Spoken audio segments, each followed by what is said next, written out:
University. Okay. Yes. So, yes, we're starting this session on looking at the nutritional status of children and adolescents and the observations that come from the Comprehensive National Nutrition Survey that was conducted from 2016 to 2018. And UNICEF collaborated with the International Institute of Population Sciences on a number of analyses that went further in depth into the data of the CNNS and using HMIS statistics. So if we can we start with the first presentation on the analysis of data quality of birth weight reporting, evidence from large-scale surveys in HMIS statistics. Professor Unisa? Thank you for Robert. Thank you. Just I will share my presentation.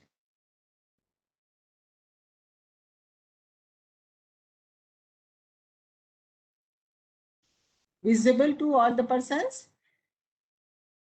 Yes. Yeah. Good afternoon, everybody. So I am presenting the work which we have done during our project with UNICEF. It is based on the CNNS data as well as other data sets. But this paper is basically based on CNNS data as well as NFHS, HMIS. So I'm going to talk about the birth weight data. And just before that, let me show you this figure. I think this is visible to you. One is normal baby, the other two are low birth weight babies. And all of them will have different growth pattern over the period of time. It is not going to be same for everyone. So unless and until we have this information about what is the weight of the baby at the time of birth, whatever rates, ratios we are giving about stunting or underweight and all those things are depending upon the birth weight of the baby. And it is very much important that we need to have information on birth weight of the baby. With that only we can see what is happening to the children's growth. So that's why birth weight is very much important. And if you look at what WHO had said, that if any child who is less than 2,500 grams, then it is known as low birth weight baby. And if you look at the different estimates, it has been said 20 million babies worldwide are born each year with low birth weight babies. And most of them are in the developing countries. And South Asia carries around 52% of this global burden. And if you look at our programs and policies and all those things, Poshan Abhiyan, one of the critical indicator of Poshan Abhiyan is to reduce low birth weight babies. But exactly we do not have information about birth weight of the babies. It's critical issues for maternal health, child nutrition, well-being. So birth weight is a critical issue, and we need to know much more about the birth weight of the babies. And if you look at the impact of this thing, low birth weight, we say that because of medical facilities and all those things, we are able to survive them. Well, however, the low birth infants had very high risk of hospitalization, long hospitalization, as well as neurological disorder, health complications, development problems, low education. So low birth weight babies for themselves as well as for the state, it's a big burden. And that has to be overcome. And unless and until we have information about the birth weight of the babies, we will not be able to make a proper planning programs, policies for them. So in that situation, what we thought, it's very much important to examine the birth weight. So we thought, let us see what is available and what is the quality of data of this information. So we have made an attempt to look into this thing using NFHS, CNNS, and HMIS data. And if you look at this survey data of NFHS, quite a big number of children are available to examine this thing. So we have used, as I said, 3 data sets of this thing. And let us first talk about the completeness of the birth weight information in the service. If you look at this NFHS 3, there were 65 or 66% children birth weight was not available. It was missing. And in NFHS, this has reduced significantly over a 10-year period, and it was showing 22% was missing. And in case of CNSN, it has been found 30%, around 30% data is missing on birth weight of the children. So on an average, you can say in cross-sectional surveys, it is not 100% data on the birth weight. And still we have, we can say 1/5 children or 1/3 children data is missing in this service. And if you look at among the states, what is the situation, you can find this thing missing in Kerala is only 3%, whereas it goes up to in NFHS 3, 91% children birth weight was not available in UP. So look at this thing. Majority of children are coming from this state. You can see Bihar, UP, and where we do not have birth weight data. In NFHS 4, the situation was better, but not very good also, you can say. Still in UP, 47% children birth weight was not available. In case of Bihar, it is 41% children's birth weight was not available. And in case of HMIS, also it is 2018 and all those things, the state coverage, number of births who are covered in the HMIS is also ranging from 45% children in the HMIS are covered. Means they have information for 45% from the estimated this thing, and only for 45% children it is available. So after completeness of birth, let us see what are the socio-economic differentials are there in reporting of the birth weight. If you look at the poor people, missing data is almost 89% for this thing, poorest this thing. And among poor, 80% people have not reported the birth weight. And when it comes to, this was the NFHS 3 situation, when you go to NFHS 4, here also around 42% people have not reported poorest. Among poorest, 42% have not reported birth weight of the baby.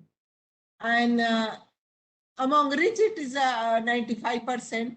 So same thing in CNSN also found poorest, for poorest 55% poorest family children birth weight is missing. So what we can get from this slide is that the missing birth weight is not equal. It's quite high for low income groups, whereas it is most of the people from the rich background have reported it. So you cannot say this is a complete scenario of India. It is giving a different scenario. It is a one side skewed distribution type of thing, for only for rich it is available, whereas for poor it is not available. So this we have to keep in mind. And when it comes to this scheduled tribe categories, there also we find a lot of differences that among scheduled caste, scheduled tribe is still in NFHS. 1/4 children it is not available, and more than 1/4 in CNSN data. So category wise or social classes wise also data is not uniformly available for all the groups. And the other one is when people have gone for health facilities, whether the data for all the births which have taken place in the health facilities available or not, that we have examined. And to our surprise, that in NFHS 4, 9% children data was missing, and in the government facilities, and in private also 7.5 was missing. And there are quite a few reasons why this is missing. We can talk afterwards. But in home deliveries, as we expect that 93% children's birth weight was not available. In NFHS 4 also it is 72 or 75%. So if home delivery is there, then the chances of getting birth weight of the child is only 1/4, you can say. Otherwise, 3/4 for 3/4 children, it will not be available. And now let us take the quality of data. So when data is collected, when data is reported, but there are also going to be errors in that. Why there will be errors?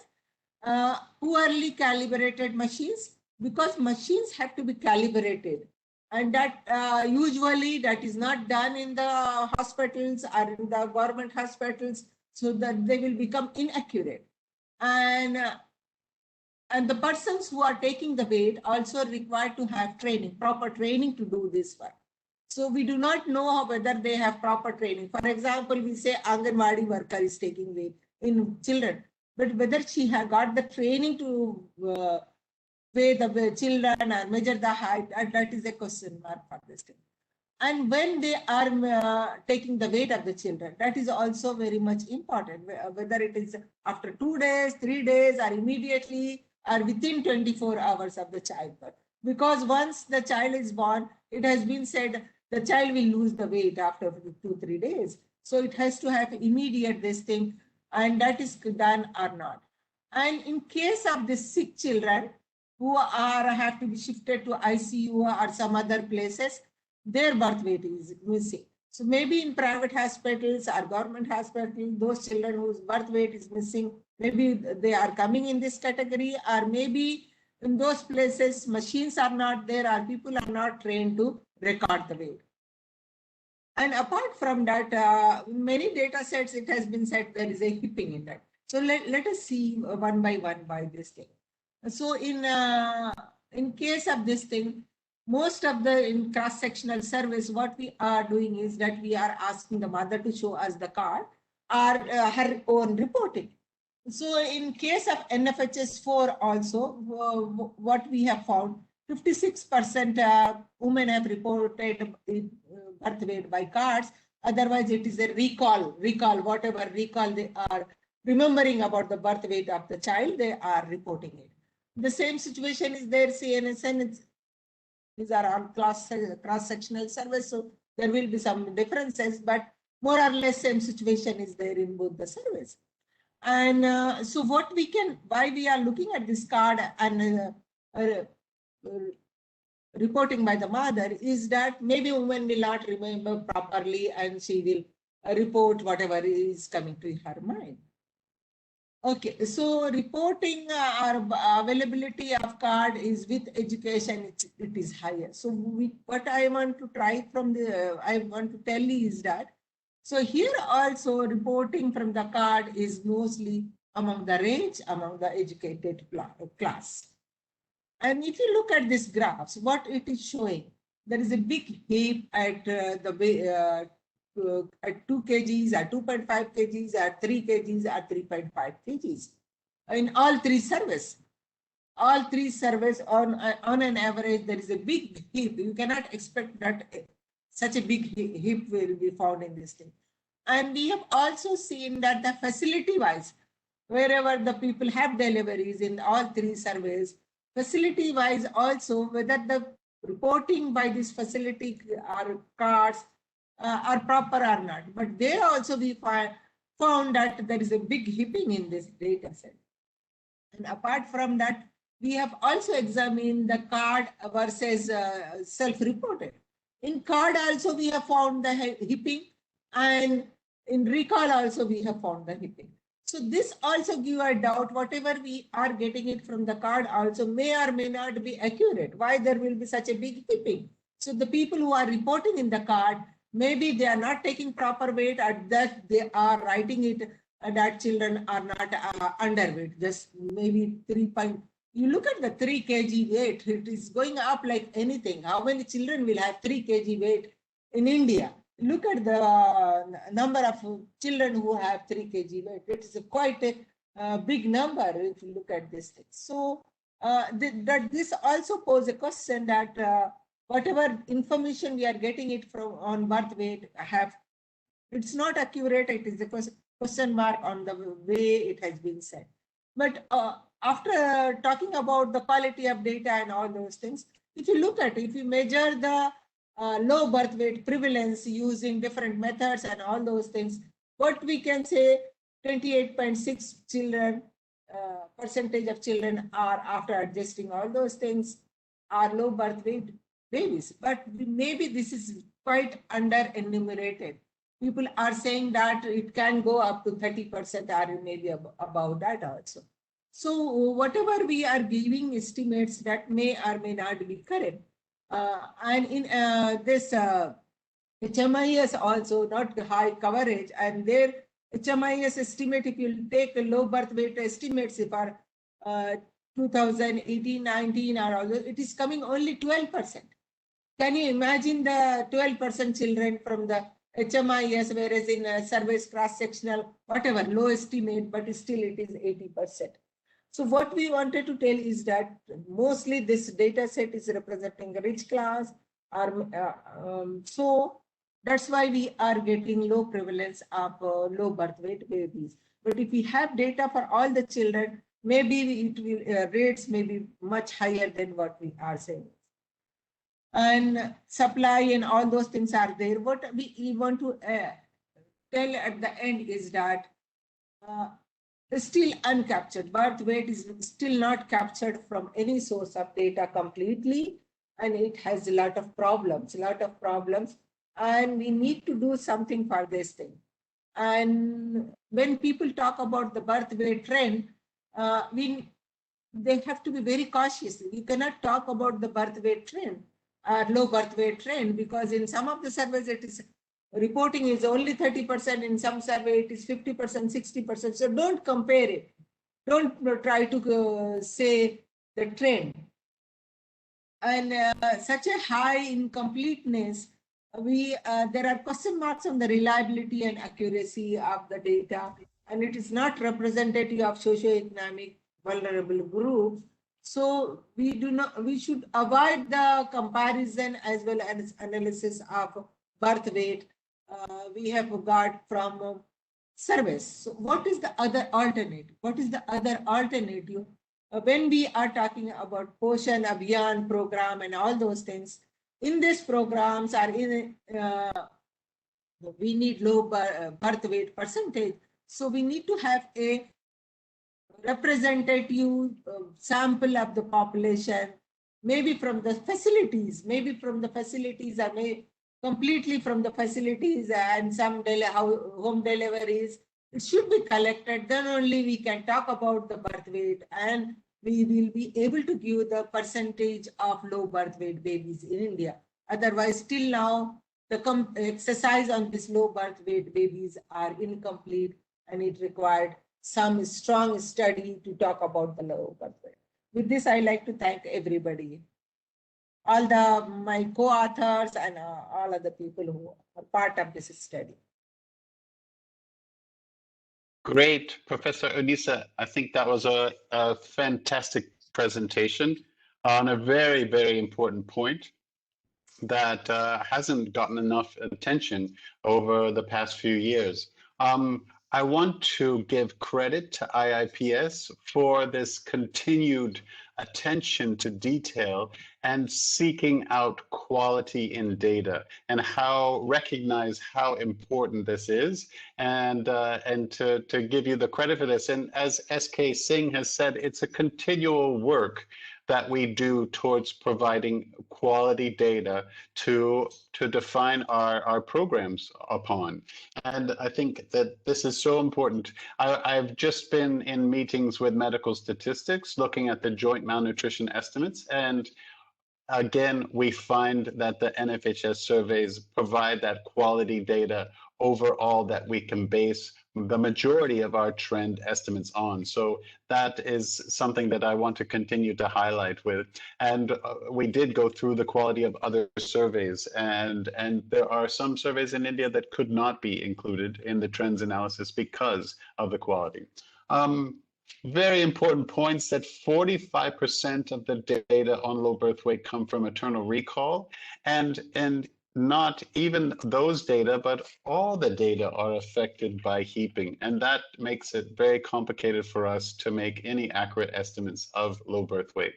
In the global review of low birth weight, data from India was not included as the representative data that we have from India was not included in the global records because of quality issues. And so they did use estimation methods to come up with an estimated prevalence of low birth weight in India.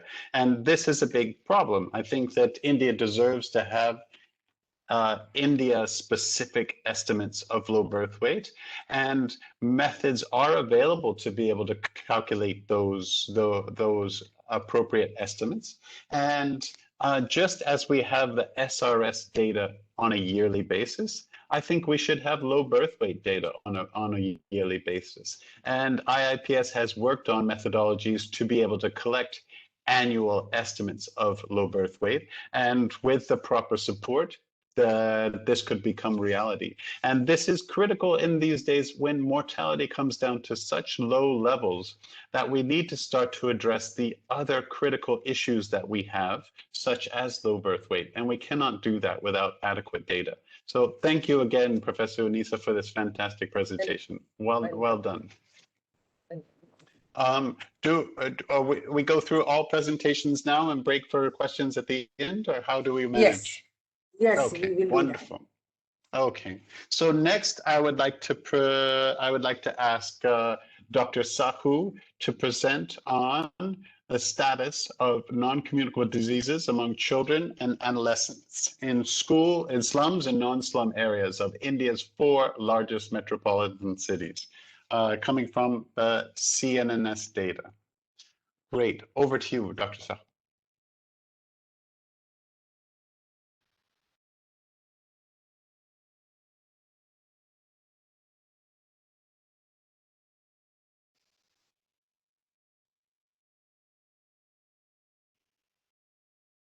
I see your presentation, but I can't hear you.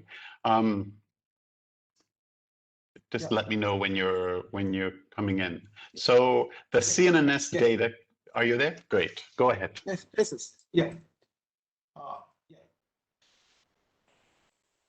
Let me do the screen mode. Yeah, am I audible? Nice. Yes. Yeah, so on behalf of my co-authors, it is my privilege to present the status of NCDs among children and adolescents in slums and non-slum areas of India's 4 metropolitan cities like Delhi, Mumbai, Kolkata, and Chennai. As all of us know that NCDs are the new emerging threat to child and adolescent health. And this is one of the major, because of the various regions, so not only the adults affected by the NCDs, NCDs is the common misconceptions, but children are also not separated by the risk of NCDs. More than 2.1 billion children were affected by NCDs around the world in 2017, and NCDs undermine children and adolescents' rights to health, nutrition, education, and play, more so particularly among the young slum dwellers. So when we talk for these NCDs, the death rates from NCDs and injuries were generally higher for children aged 5 to 14 years in India than in China and Brazil, as estimated in different other studies. Most of the NCDs can be prevented by the modifiable behaviors like healthy dietary practices, adequate physical activity, controlling of tobacco use, and also the harmful use of the alcohol.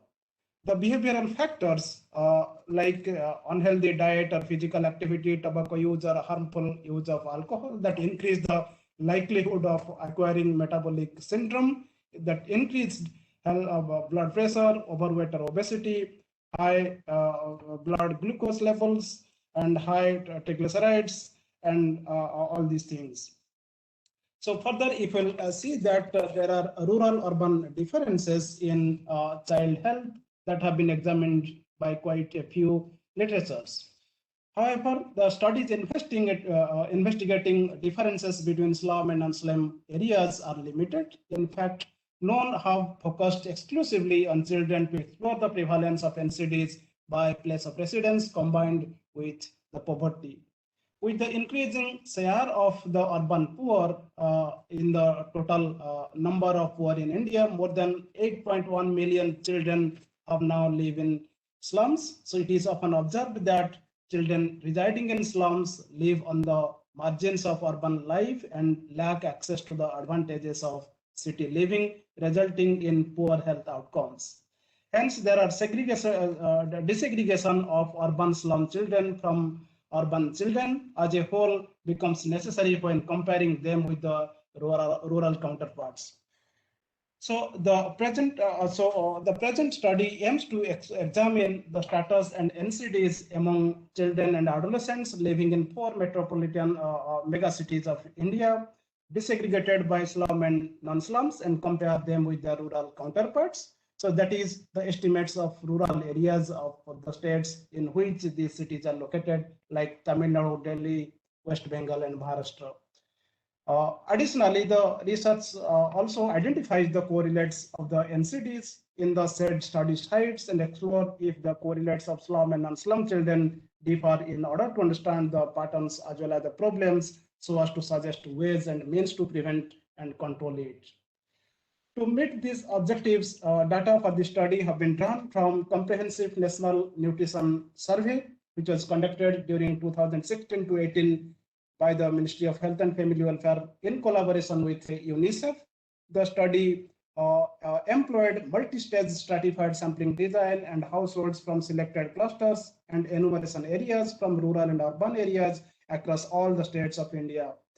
The sample size in 4 metropolitan cities, that is Delhi, Chennai, Kolkata, Mumbai, was inflated in order to facilitate separate estimates for the prevalence of non-communicable disease in slum and non-slum settings.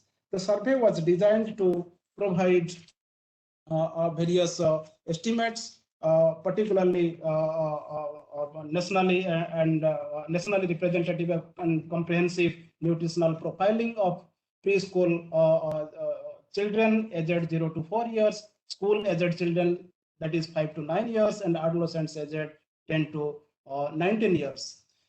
The study, the survey also gives us the information on anthropometric measures of the children, as a result of which to understand the nutritional imbalances among the children. Apart from that, biological samples were collected from children 1 to 19 years of age for the estimation of nutritional deficiencies. Biological samples of the children aged 5 to 19 years were tested for non-communicable disease. For adolescents aged 10 to 19, blood pressure were also recorded. So coming to the methods, specifically the dependent variable in the study have been categorized into broadly 3 groups. One is the diabetes, so where the fasting plasma glucose and SbA1c was diagnosed, diagnostic tests which are used to screen the persons of diabetes. And with respect to the lipid profile, children and adolescents were tested for the lipid disorders. So participants with the plasma lipid and lipoprotein concentration of total cholesterol, and also low density lipoprotein and high density lipoprotein, and also serum triglycerides. So coming to the hypertension was also captured in the study, and that have been also categorized whether the child or the adolescents have hypertension or not. Apart from that, a set of independent variables were also considered, which are grouped into several broad groups like the socio-economic and demographic variables, and genetic factors like diabetes and blood pressures of either of the parents, like dietary patterns like consumptions of fried or junk foods, sweets or aerated drinks, lifestyle indicators like hours a child watch television, physical or leisure activity. And with respect to the analysis, so the study uses this univariate, bivariate, and also multivariate analysis to understand the adjusted as well as unadjusted odds ratios, which are estimated at 95% confidence interval. If you'll see the information, so it is clear that the cholesterol level is higher among the children residing in the non-slum areas, and also low SDL is higher among the non-slum areas, and even if we'll see the high LDL as well as triglycerides. And also, if you'll see the children with in the aged 10 to 19, we can see that the situation of hypertension is more worse for the children, those who belongs to non-slum, who resides in non-slums. The prevalence of overweight and elevated glycosides and hemoglobin concentration and percent low SDL as well as percent high LDL was higher among children in the age group 10 to 19 years compared to their 5 to 9 counterparts. And if you see the prevalence of obesity, that is was higher in children aged 5 to 9 years compared to the children in the age group 10 to 19 years in slums as well as non-slums. But if you see the prevalence of underweight was 17% in among the children residing in non-slum areas. That was followed by 15.5% in slums and 7.2% in the rural areas. The prevalence of hypertension was highest among non-slum children, followed by the children in rural areas and also in the slums. Okay, if you see the if you compare to slum areas as well as the non-slum areas, the lower prevalence of diabetes and prevalence of total cholesterol and serum triglycerides, the prevalence of diabetes among children aged 5 to 9 years was high in Delhi and lowest in Kolkata.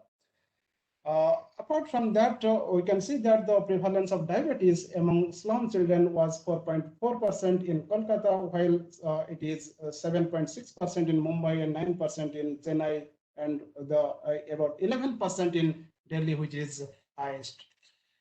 The prevalence of high serum triglycerides was exceedingly high in rural Tamil Nadu compared to the Chennai slum and non-slum areas.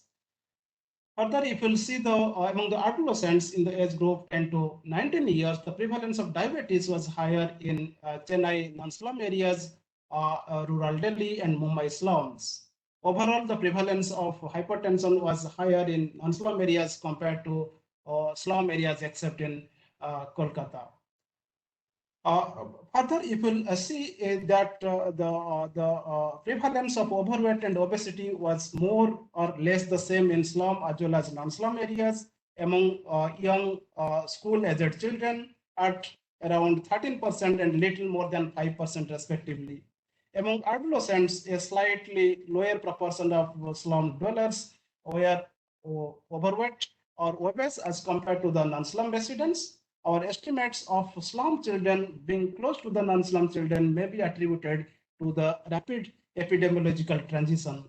Other studies also documented an increasing proportion of overweight and obese population coming from the lower socioeconomic background, particularly in large metropolitan cities and also peri-urban areas. Unfortunately, the children in slum who may have mostly migrated from rural areas to the city do not seem to enjoy the urban advantages in terms of the risks associated with being overweight or obese, which is evident from the lower prevalence observed among the rural population.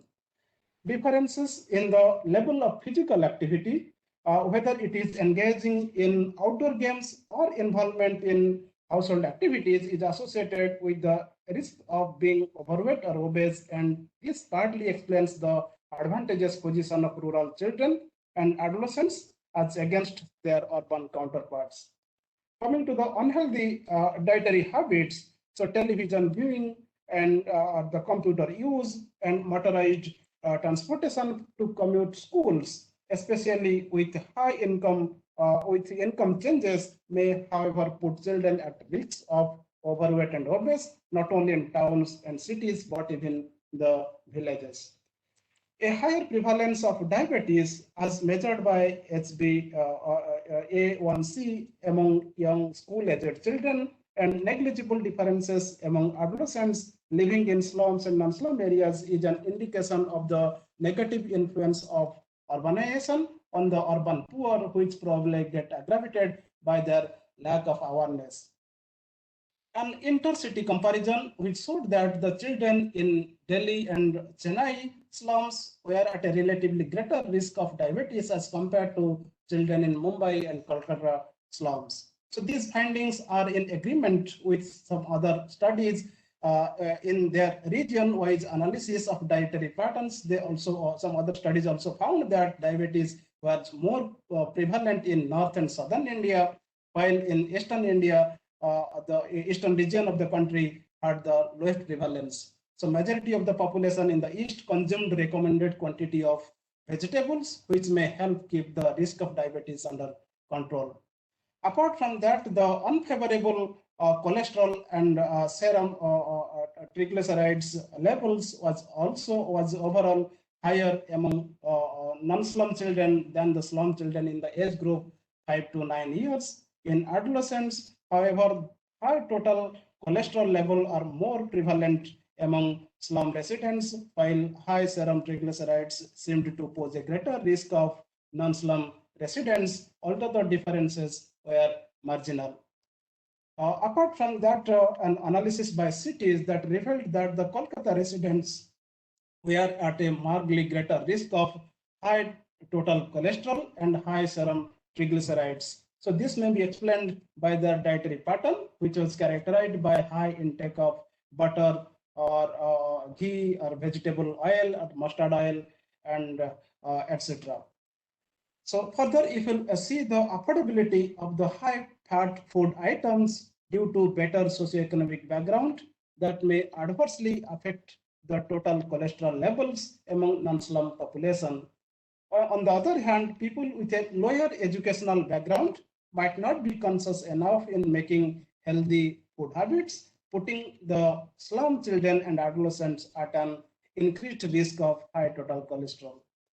So most of the studies have also found that urban residents have higher abnormalities of lipid parameters when compared to their rural counterparts, as explained. But this is not true for for the study. One of the probable reasons could be the proximity of the non-remote villages to towns and cities with improved connectivity, which gives villagers an opportunity to enjoy a good exposure to the modern living.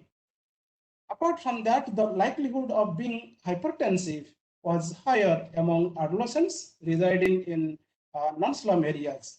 So Delhi adolescents from the non-slum areas exhibited a strikingly high rates of hypertension, as was also concluded by some other studies among school-going children, adolescents, boys in Delhi.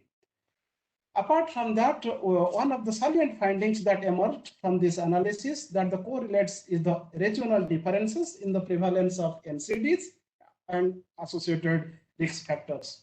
The possible explanations could be the varying dietary preferences and holding on to traditional beliefs pertaining to the body image of children, or choosing to adopt modern eating habits instead, which is considered to be a status symbol. So there is significant positive association of most NCDs with household wealth status, both among children as well as the adolescents. Overnutrition among adolescents that poses a risk of high triglycerides levels as well as the hypertension. Unlike other studies, our study did not reveal any significant sex differences in the prevalence of NCDs. In conclusion, the children among the poor as well as the non-poor in school-going ages or older are all exposed to the risk of being affected by the non-communicable disease, which seem to be on the rise under the effect of globalization as well as urbanization. Influence, instead of being an unfavorable correlate, should be turned to act in favor of positive nutritional outcomes so as to prevent the spread of NCDs. Educating caretakers as well as the children themselves could be an effective and sustainable means to control non-communicable disease among children as well as adolescents. Apart from that, in order to tackle the increasing prevalence of NCDs in childhood, early detection by screening should be integrated with the already existing child and adolescent development schemes in schools and the community. Thank you for your.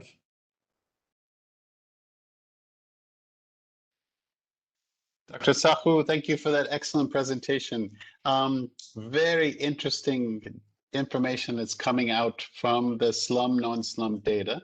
I think this is critical because, as we know, India is going through the process of urbanization, and I can't remember the exact statistics, but in India will become a majority urban country within the next 20 or 30 years. And this will lead to all the different opportunities and risks that come along with populations that live in urban areas. And as Dr. Sahu noted, that there is a nutrition transition going on, and that there are now more people at risk of mortality due to non-communicable diseases than due to undernutrition and communicable diseases. And so these are becoming the largest risk factors that for mortality in India.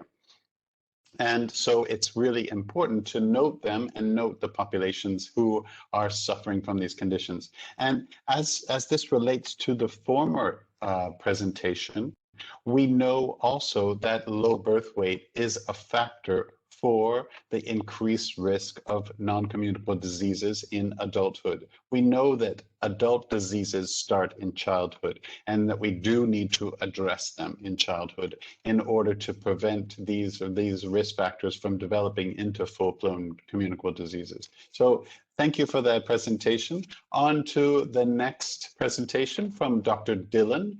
We'll look at the status and correlates of micronutrient deficiencies in slum and non-slum populations. Over to you, Dr. Dillon.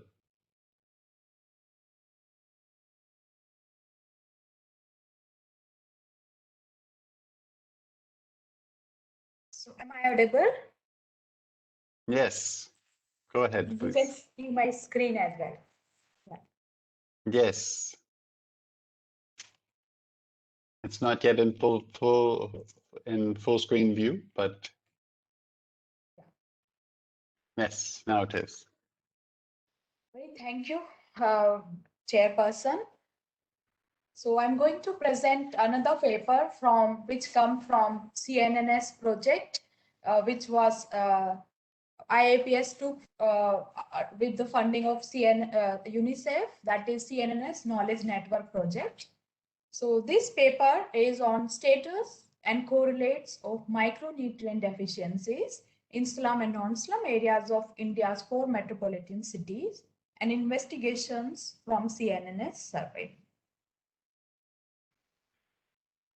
So my presentation will go like this. I will go through background, then literature, a brief literature review, need for the study, objectives, data source, methodology, results, and a brief conclusion. So what is micronutrient deficiencies? We all are aware of them, but demographers has very limited data to that earlier, particularly in population surveys, because of lack of data. So we are aware, but we are scientifically studies, and there is lack of studies, particularly in India. So these deficiencies can occur due to insufficient intake of nutrient-rich food, but this is just one assumption. It may also occur if you have sufficient food, but it is combined with impaired absorption due to some infection or some disease or inflammation. So maybe people are having good food, but they are not able to absorb because of some other diseases. So this is micronutrient deficiencies are emerging public health concern. We all are aware of that. It affects individuals at any stages of life, starting from childhood to even elderly. So, but there are some groups which are more vulnerable, like pregnant women, lactating mothers, children, and adolescents. And why this study we had on slum and non-slum area?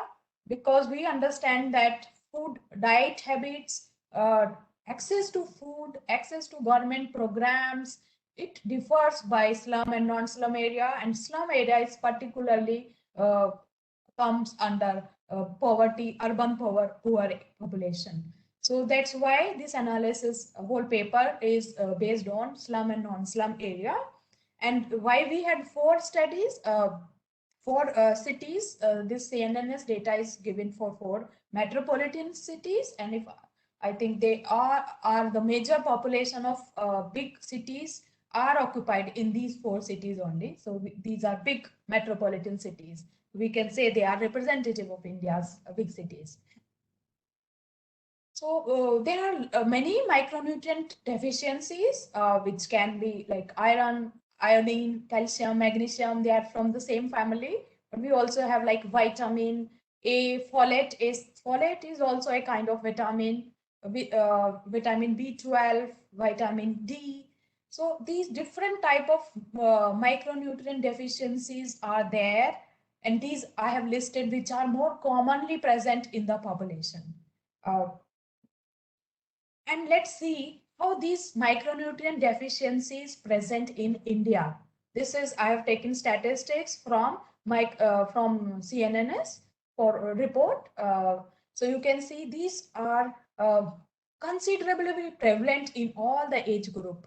So everywhere it is more than 10, more than 15%. So we cannot say this is less. It is really all the deficiencies are common. And particularly if you see, it changes with life course. So many like we have zinc, folate, vitamin D, and vitamin B12, they all increases with age. And we have iron and vitamin A, which is more higher among even the young children. Apart from these deficiencies, we have also analyzed anemia data, which is actually the most widespread in India, and which is related to other micronutrient deficiencies like folate, iron, and vitamin B12. And you know, these deficiencies are not independent. They sometimes coexist with each other. But in this paper, we have not done multiple micronutrient deficiencies. We could not analyze because we had to do slum, non-slum wise. So sample was little smaller. So I go briefly about literature review. So we find there are a lot of studies on anemia and hemoglobin level, particularly based on NFHS data and particularly among women and pregnant women. But like adolescents and children, there are very less studies. We I've not listed all here, but we did more literature review, and we found that they are specifically to some geography, or they are specifically limited to one age group. But comprehensive is only possible when we have a CNNS data. So recently we also find some literature based on CNNS data, one in adolescents anemia published in Lancet.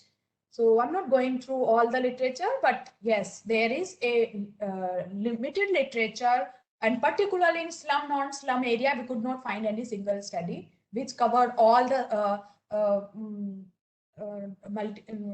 all the deficiencies and covering all age group.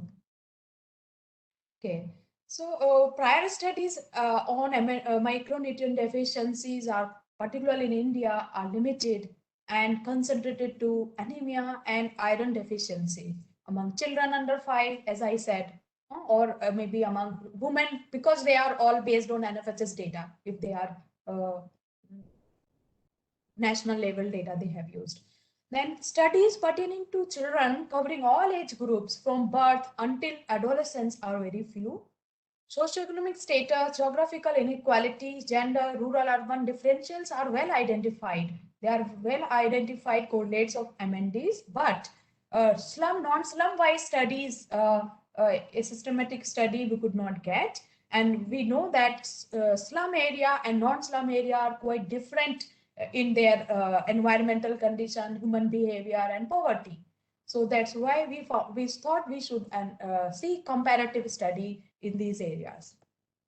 So this study has two objectives. We wanted to estimate the magnitude of micronutrient deficiencies and their correlates among school-aged, and adolescents between 10 to 19 age group. And also we try to find some linkages between these deficiencies and the government schemes which are focused on nutrition schemes. So data source, I'm not going to tell again because Dr. Sahu has already told about the CNNS data. But this is based on slum, non-slum, and 4 metropolitan big cities we have taken.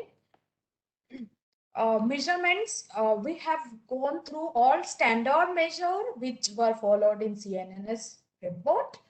Definitions, cutoff point for all the deficiencies we have considered as per the standard definition, because these varies among gender, by age group, cutoff varies. So we have considered all as per standard.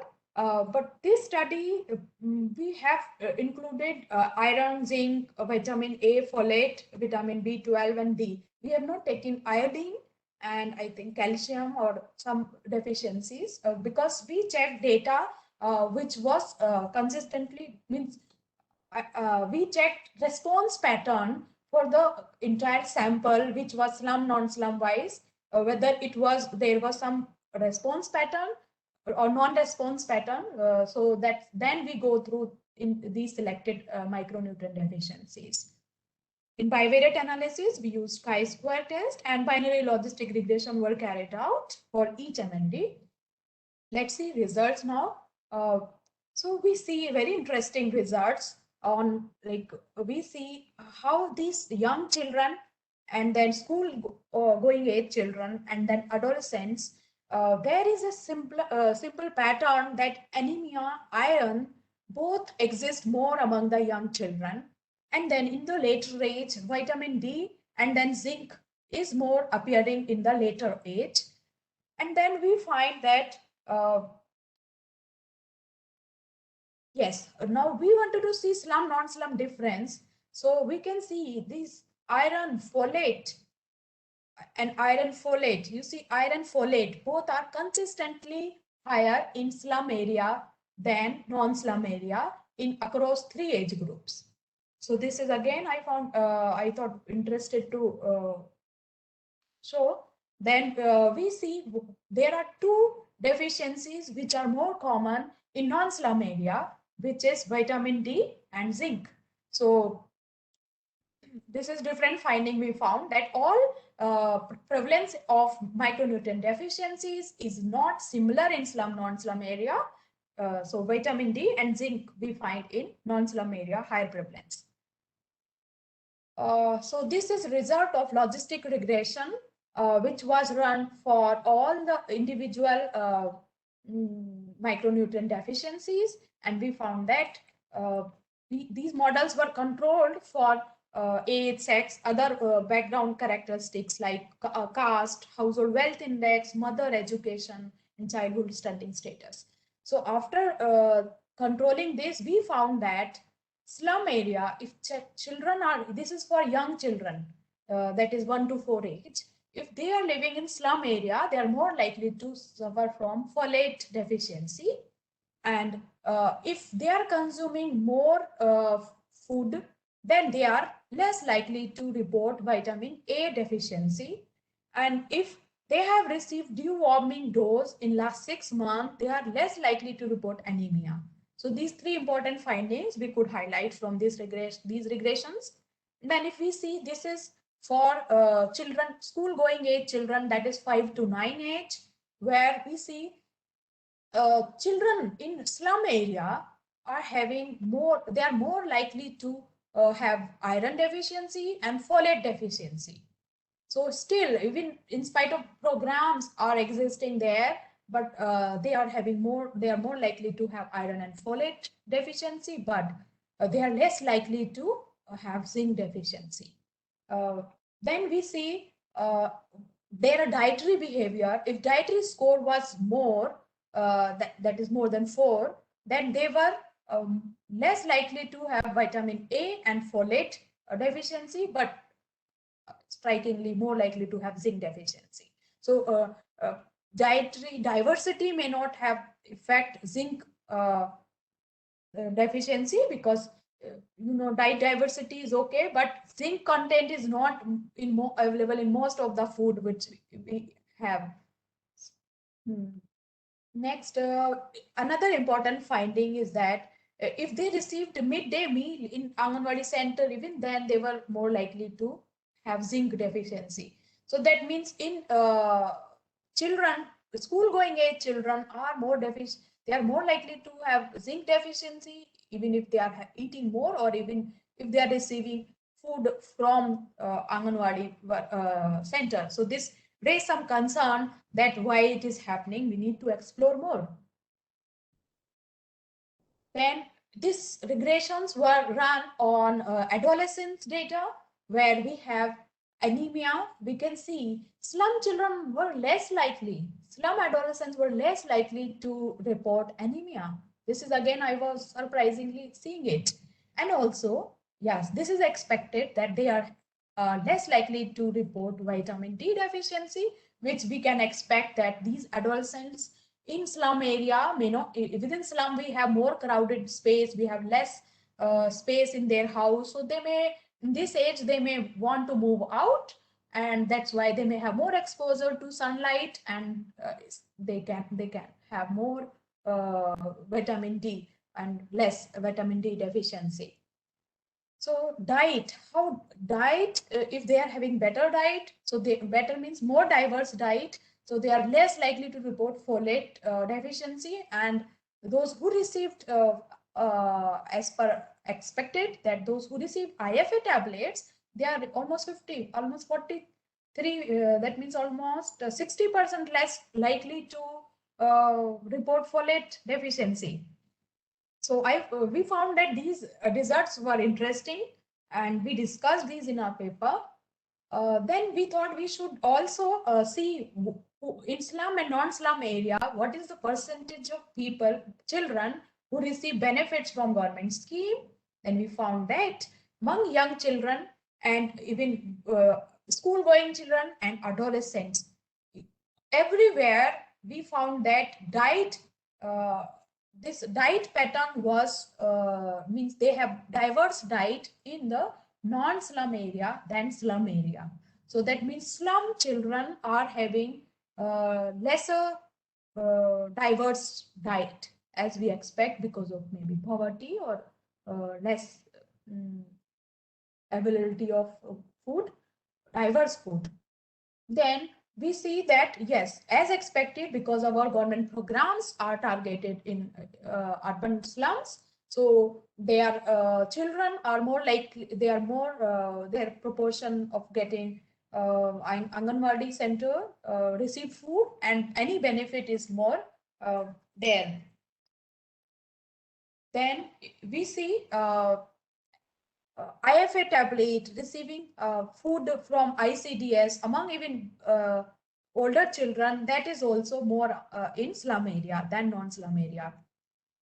However, this education is more, we see children studying in school, there is not much difference. And IFA tablet is also, I don't see much difference in slum and non-slum area.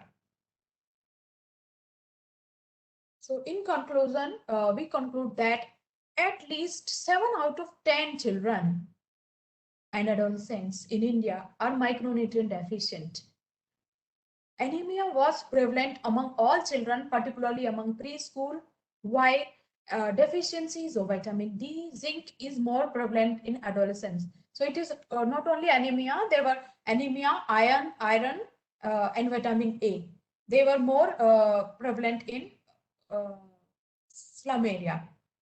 Then micronutrient deficiencies by residents, slum area deficiency is more like iron, folate, and vitamin A. These are the these are more prevalent in slum area. Vitamin B12, D, and zinc both are more prevalent in non-slum area.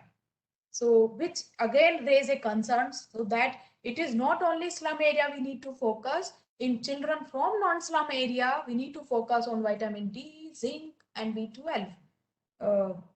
Because in these big cities, living conditions of slum and non-slum area are very different. In non-slum area, we may have high-rise building, there less scope of sunlight, so that we can see from these results. That is giving one indication of that. So preschool children who had received deworming dose within 6 months prior to the survey had significantly lower risk of being anemic. This is very important finding. Poor dietary diversity and lack of exposure to government-sponsored nutrition programs were related to higher zinc deficiency among slum area among 5 to 9 age children. Adolescents exposed to IFA supplementation program were less likely to be folate deficient. This is another important program-related finding. Overall, government schemes that have been running for decades and intensified lately seems to have some positive effect on micronutrient status of children. Nevertheless, differential estimates by slum and non-slum area and by age group calls for a targeted approach to address micronutrient deficiencies among these children. Nutrition education not only for slum children but also for those who live in non-slum area is an urgent need to check the spread of micronutrient deficiencies. There were some limitations also in this study that it covers 4 metropolitan cities of India, and therefore generalizing these findings to other smaller cities and towns may not be done, and it has to be done with a caution. The study strength lies in between bringing out the vulnerability of the both young and older children as well as slum and non-slum area to MNDs.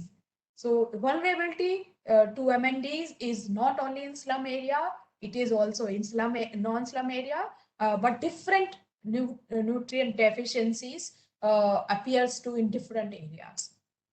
That's where I want to stop. I acknowledge my all authors. This paper was prepared as part of CNNS Knowledge Network project of IIPS, and the funding what we received for this project was from UNICEF. So I would like to thank to UNICEF for this. Thanks. And Dr. Dillon, we'd like to thank you for that excellent presentation and that in-depth review into these data. Recently, I think it was a week ago Monday, The Lancet released a new series on child and maternal undernutrition, and they recognized India, and in particular the CNNS, for providing the micronutrient data that was needed to really go in depth to studying more in greater detail about undernutrition in women and children. And so then you are digging into a deeper aspect of this. We're looking at the slum, non-slum data, and you've come up very clearly about the issue of diets and that diets, the quality of diet is not just a problem in slum children, it's a problem across slum children and non-slum children.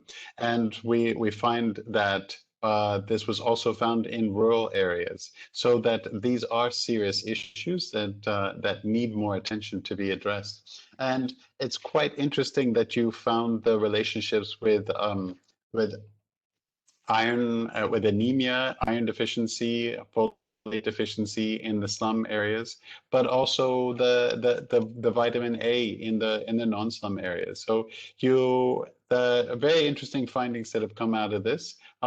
Thank you for going into that depth, and look forward to this taking a more prominent role in our research. Thank you.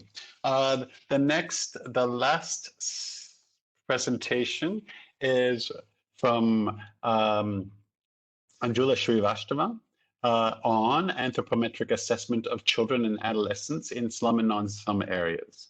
Over to you, Srivastava. Thank you, Dr. Robert. Am I audible to all? Hello? Yes, we can hear you. Yes, yes, Okay. ma'am, yes. Yeah.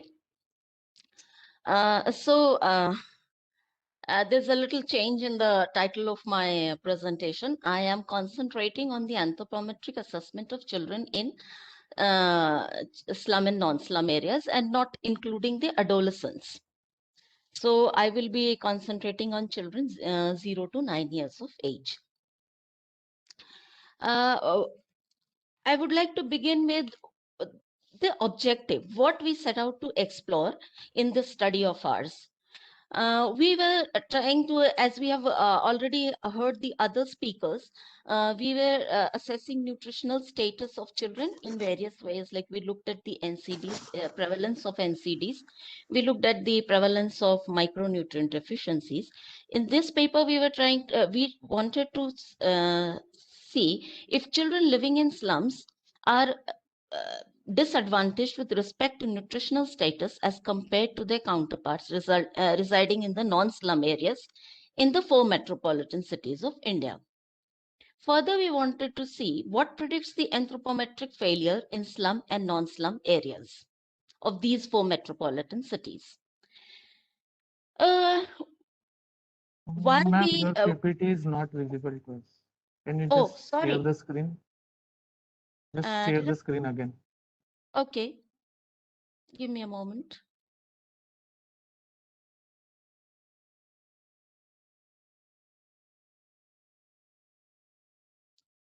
Is it now visible? It's coming. Not yet, ma'am. Okay. The black Maybe. screen coming. Yeah.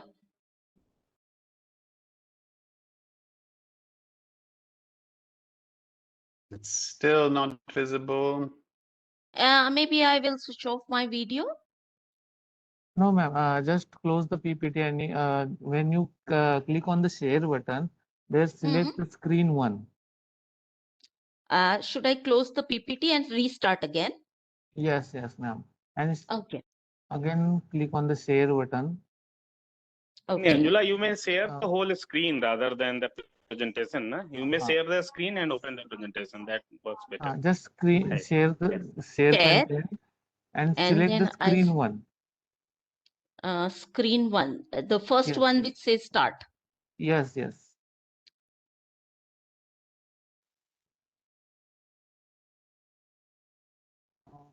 Not coming, ma'am.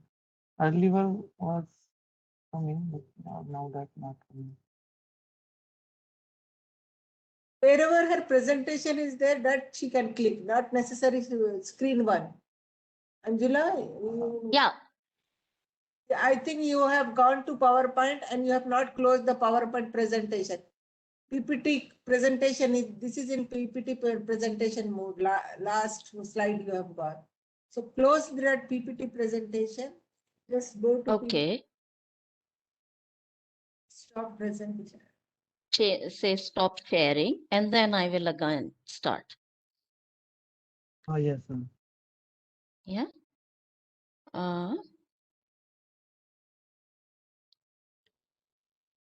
Yeah. Now I say share, and then the first screen, not the PowerPoint. No, PowerPoint. Okay, it will. PowerPoint. No? Okay, ma'am, it's coming. Just slideshow mode on. Is it now okay? Continue, ma'am. Continue. Okay, I'm sorry about it.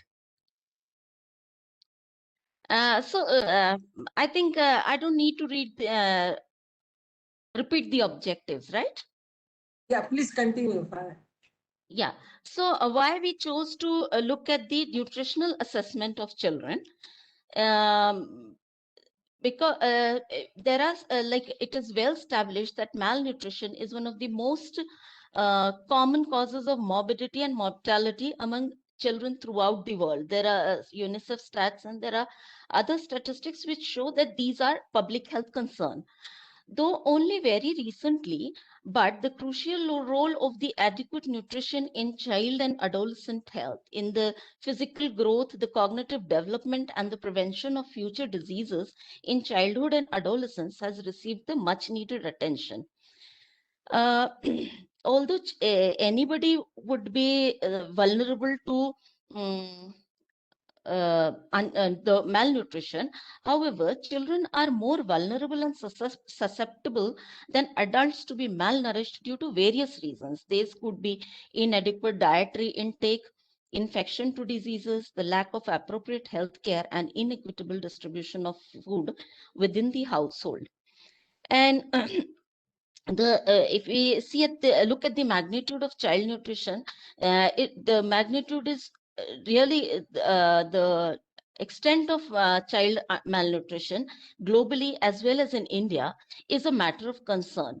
So most of the global data as well as the data for India, they all give you the statistics for undernutrition among children 5 years, less than 5 years, and we find that the WHO statistics say that around 155 million children are stunted, while 41 million children are overweight or obese. Again, in India, India has the largest number of absolute malnourished children, and 40% of the undernourished children reside in India. Every second child less than 5 years is malnourished. And the wasting, stunting, and underweight, these the most recent statistics from the Global Nutrition Report and the CNNS, and in fact even from NFHS 4 and 5, we find that the level of undernutrition in terms of any of these indicators is quite concerning.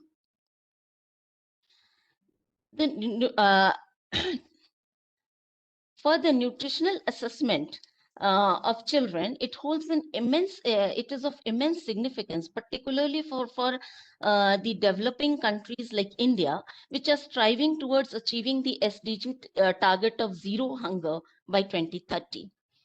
Moreover, assessment of childhood nutrition situation aids in screening and identifying the individuals and populations which are affected by or at the risk of malnutrition. Effectiveness of several policy initiatives to improve nutrition over the past several decades can be evaluated only through periodic nutritional assessments. Studies show that nutrition problem of school children may be greater and more widespread than previously thought. So, and while we were reviewing literature, we found very few studies which look at the nutritional level of children in the school ages. Most of the studies concentrate on children up to 5 years of age.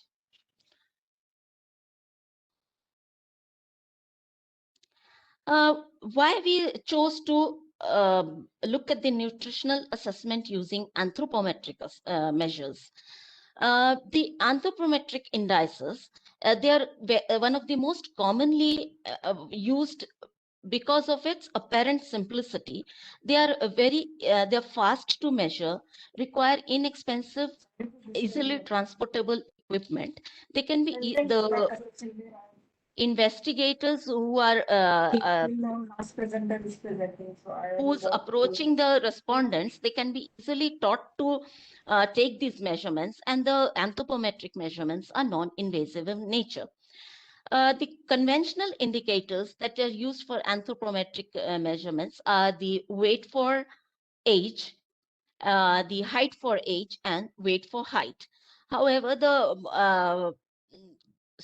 there's a researcher by the name of Swedberg who came up with a he came up with an aggregate indicator of undernutrition in the year 2000, which is a composite index of anthropometric failure, and it looks at the undernutrition not only by one of the single indicators, but also looks at the multiple the prevalence occurrence of multiple forms of undernutrition. Why slum and non-slum? My earlier speakers have already discussed why we need to look at the slum and the non-slum differences. Here, I would only want to take up the last point, where there's a very recent study by Ernst and others and her collaborators who have looked at the data from various countries, including India, and they have found that there are intra-urban inequities in malnourishment. And when we are looking at why we look at need to look at the slum and the non-slum estimates, because most of the studies had been looking at rural and urban disparity. Considering rural as one unit often masks the disparity between the slum and the non-slum. The data source was, it was CNNS, and the sample for this particular study was children from 0 to 9 years from the 4 metropolitan cities. We had around just over 7,500 children for whose anthropometric measurements were available, and we categorized them into 2 groups. Thus, we have looked at the nutritional status for 0 to 4 years and 5 to 9 years, segregated by slum and non-slum. So the sample sizes are given here. Coming to the methods, the dependent variable here was, in addition to looking at the conventional methods of conventional indices of underweight, of malnutrition, we also we concentrated on computing the composite index of anthropometric failure as given by Swedberg. So this includes various categories, 7 categories, wherein actually 6 categories of anthropometric failure. And if the child is normal, shows has normal weight for age, height for age, and weight for height in case of children below 5 years, and normal BMI in case of children 5 to 9 years, then we consider there is no anthropometric failure.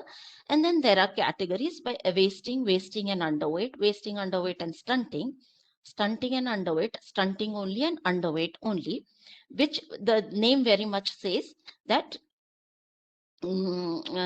certain parameters are normal, and when the other parameters are below the reference WHO reference standards, then we consider them as undernourished. So now, in addition to this was the key independent, the dependent variable.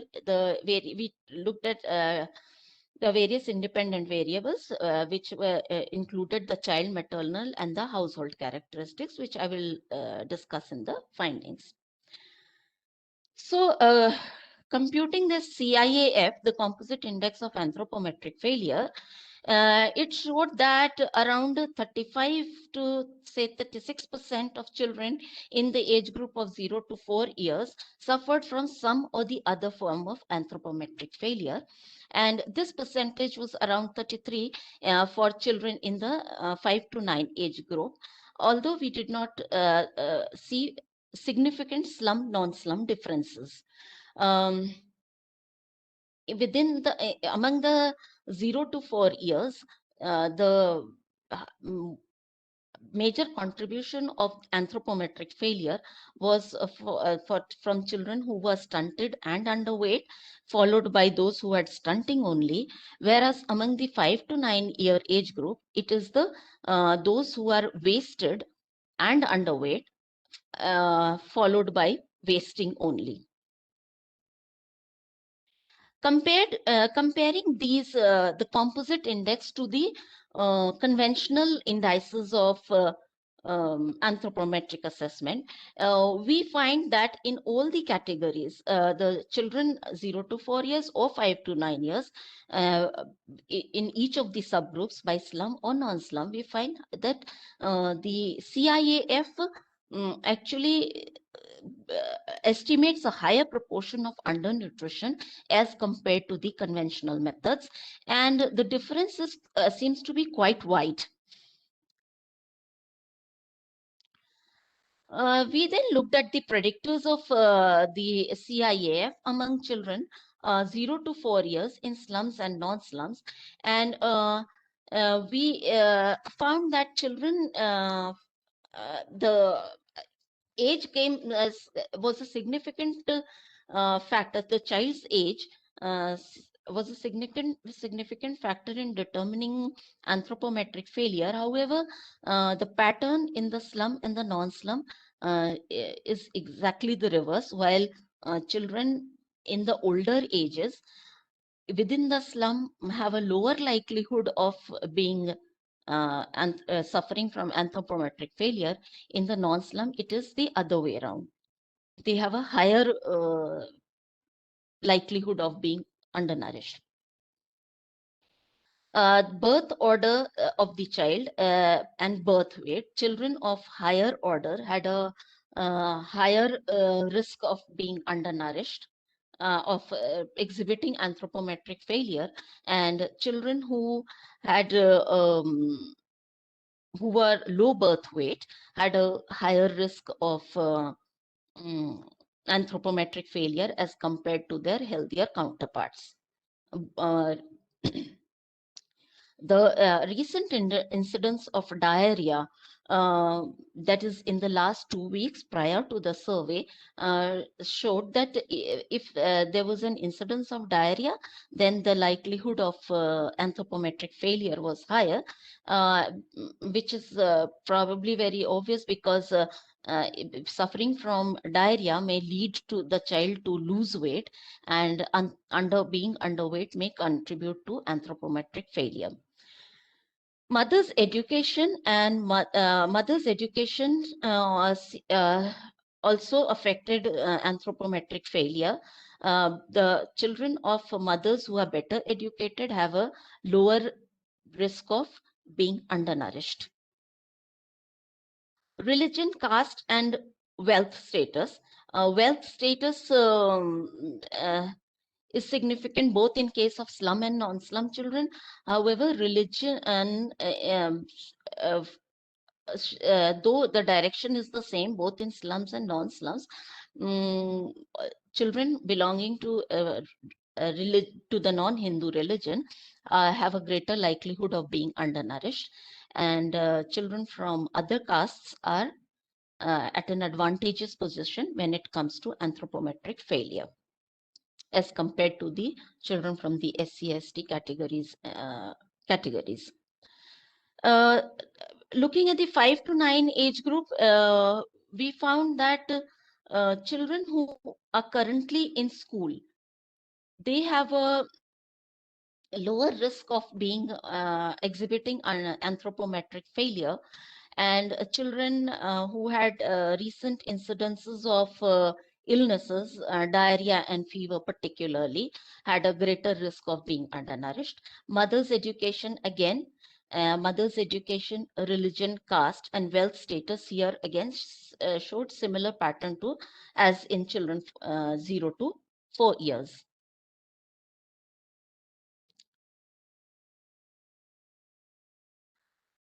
So summarizing my presentation, we conclude that CIAF gives a better estimate of undernutrition as compared to the conventional method. The conventional indices seem to underestimate the level of undernutrition in the among the population. CIAF identifies children with multiple anthropometric failures, whereas when we stick to conventional methods, they only tell you about one particular kind of an anthropometric failure. Further, CIAF gives you a wider view of the extent and pattern of undernutrition among the various subgroups of population. For children 0 to 4 years, child's own characteristics, the age, birth order, and birth weight, were associated with anthropometric failure, both in slums and non-slums. The short birth intervals, higher birth order, recent episode of diarrhea are significant predictors of anthropometric failure. Anthropometric failure is more prevalent among poor children of less educated mothers, both in slums as well as in non-slums. So it is the question that we started with, whether the children in the non-slums are in the slums are disadvantaged with respect to anthropometric failure. Our analysis shows that even children in the non-slums face the risk to risk of anthropometric failure. The strength of the study is that we have examined nutritional status both through conventional and aggregate indicator of anthropometric assessment. And we have expanded our analysis to include children 5 to 9 years of age, and not it's not like the other studies which had data only for children under 5 years of age. The study is community-based, unlike the several school-based studies, which actually may leave out children who are out of school and are probably at a greater risk of being undernourished. And the separate estimates calculated for slums and non-slums is another strength of the study. The limitation, as has been said in the earlier two presentations, that it is limited to the 4 metropolitan cities. So generalizing it to other towns and cities has to be done with caution. Other smaller studies, if we see, they have come out with different estimates of anthropometric failure among the slum population. One of the studies in Bengal has actually estimated around 80% anthropometric failure among the slum children, as against ours, where we have in our 4 cities, it is around 1/3 of the population faces anthropometric failure. Thank you. Great. Thank you, Dr. Srivastava, for that presentation. That was fascinating, the way you took us through anthropometry and also the composite index of anthropometric failure, and the way you used that to help to describe what the differences were between the slum and non-slum population. I think that's very interesting. The one thing about that index is it tends to mix the age-related effects on malnutrition. So you have a higher prevalence of wasting at the younger ages, up to 1 year of life. And then after 6 months of age, you have a rising prevalence of stunting. And so by using that composite indicator, you get a look across the entire age range of under 5-year-old children. So that's quite interesting. I noted that you were finding in your final results, you found some of the things that we saw in the preliminary results, which there were not tremendous amount of difference between the slum and non-slum populations. And that's something that I wanted to get into about these studies, is that we do have to pay very careful attention to what is defined as a slum population and a non-slum population, because we know that there are some slums that are so recently created that they're often not in the official records. And also there are some slums that are so long-standing and well-established that they've been there and they've often become their own towns and villages, and that we might not expect to find any difference between that established slum and what is not defined as a slum next door. So we do have this range of conditions that is available in the urban areas. And I look forward to seeing improved methodologies on being able to collect more in-depth information, and this is going to be very important in the time that comes. Living in urban areas can provide so many advantages. So access to healthcare, access to education, access to livelihoods. But at the same time, for nutrition, it can also have a lot of potential negative effects. So that when families and caregivers do not have the time that's needed to provide nurturing care to their children, to provide a well-balanced and nutritious diet to their children, to go to the fast foods and to rely on these easily accessible nutrient poor foods, it can lead to a very nutrient poor diet. And we see that in United States, we see in urban areas that populations that are poor and uneducated actually have a low, they're becoming more at risk of nutrient-related diseases, and they're actually having a lower life expectancy. And so this is something that we want to address and ensure that doesn't happen in India as the population continues to grow and improve in rising out of poverty. So thank you for that excellent presentation. I would like to open up to any notes that Dr. Praveen has taken and questions from the group. Over to you, Dr. Praveen. Hi, good afternoon. Good to be a part of this. I think, can you hear me, Robert? Yes, I think. Yeah. So I think I heard two presentations because I was making another presentation in another session on women's weight gain and low birth weight. So good, I heard the last two one by Dr. Preet and last one by Angela. And I think the overall is because we have seen most of the result, and this is coming in expected direction. Like sometimes slum population are vulnerable, sometimes non-slum are vulnerable.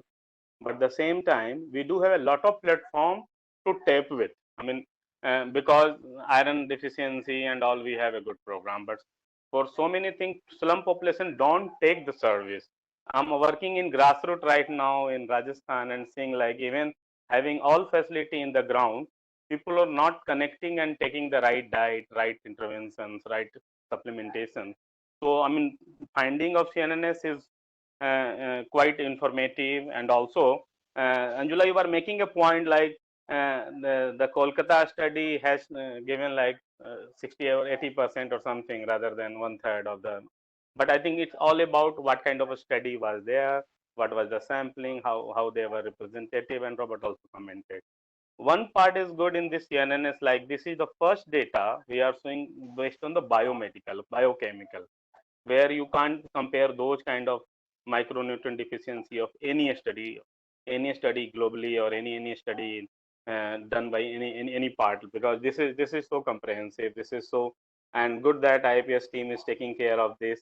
And with limited audience, I heard like there are 20, but we will like to present in more bigger forum where government counterpart, policy makers, and others are taking in actual implementation of the result, actual use of the result, because no matter how much we analyze it, until unless this is going to the policy maker, program manager, and people are using. So that with this note, I will end, because I was hearing Robert, he was time to time putting discussion also with all national, international research comparison. So I think I will not take too much time, and I will like to hear more questions from the other audience who are attending here. So thanks a lot. Thanks to the team. And I'm really happy to be a part of this and working with you very closely till the whole analysis. Thank you. Over. Thank you, Praveen, and thank you for all your support and your drive to bring the CNNS to life. Professor Unisa, do we have a few more minutes for discussion, or do we need to close the session? Professor Unisha has to leave for joining another plenary session. I would like to have a quick picture. So can anyone, others presenters can switch on their camera? So I'll take a print screen. Yes, Dr. Agrawal, you, okay. Yeah. Any questions you can ask this from discussants Okay. from audience? Yes, please. And how much time do we have for questions? Time is almost over, but yeah, if Okay. there is any question, then we can take. Any questions from the participants, the attendants? Please go ahead.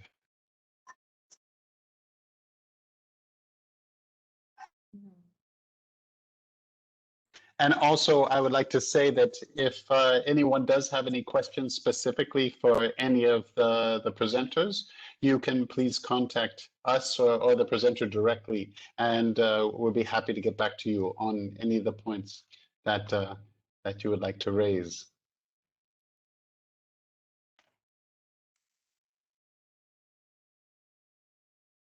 Anyone from the participants? Just checking one more time. If you, Yeah. yeah, I'm checking that also. No, Great. also. There were Uh, 20, there were around 30, 35 in between. Right, But because right, right, another right, plenary is started, so they might be right, going right. there. Yeah. I can see So that let now. us close. I Wonderful. would like to thank Chairperson Dr. Robert Johnston for giving time and agreeing to be chair for this session. I thank Dr. Agrawal for coming in even tough time and getting time for giving time for this discussion. Thank you, everyone. So Thank this you. closes the session. Thank you, sir. Thank you, Dr. Dillon, Dr. Shrivastava, Dr. Sahu. Thank you all for, Thank you yes, so much. Thank you. Thank well you, sir. done for Thank your you, Robert. presentations. Very much appreciated. Thank Thank you so you. much. Thank you, everyone. Thank you. Thank Thank you. you. Bye. Thank you. See you soon. Bye. Yep.